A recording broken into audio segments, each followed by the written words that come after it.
سلام الله عليكم يا مشاهدين الأخبار، هذه نشرة العيد تأتيكم لكل الدار. أخبارنا عن العيد نأتيكم بكل جديد، لتشوفوا أحوال الناس مشاعرهم والتغريد، ومعنا مراسل عالي العال. هل تسمعني أخ كمال؟ حدثنا عن جو العيد. لما أسمع ممكن تعيد؟ حدثنا عن جو العيد، حدثنا كيف الأحوال. شوف الصورة تتكلم، الكل فرحان يتبسم، ذا يلعب وذا ياكل وهذا قد زار وسلم.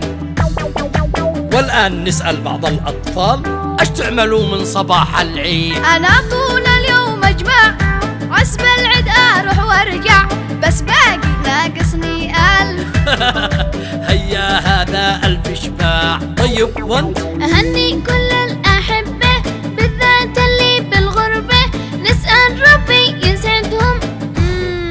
من عد باقي؟ خلاص يكفي. وهذا مال الراقد؟ أنا خلوا لي حالي. ليش؟ تعب سهر يا غالي. مش وقت النوم يا رجال، هذا اليوم هو يوم حالي. باقي أنا أشارك. اتفضل. معي يا أخي لو تبصر، يوم العيد ما بيسبر، بيجنن أمي واصل، كم يا قلصت بيكسر. ما انت ما شاء الله عليك بس.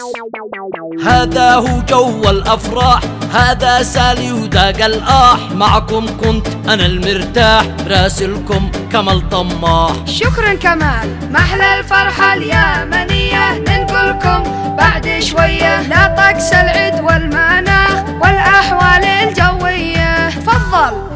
طلبات الأولاد غزيرة، تحتاج لفلوس كثيرة، والجيب غايم جزئيا يحتاج أمطار وفيرة، والحرارة مرتفعة وخصوصا وقت البرعة، ورياح تجيلك فجأة لو ما طيرت القبعة. وبس هذا الذي عندي. كملنا هذه النشرة يا ناس والنثرة، ما قد زرناش الأسرة وخاطركم يا خبره. إلى اللقاء.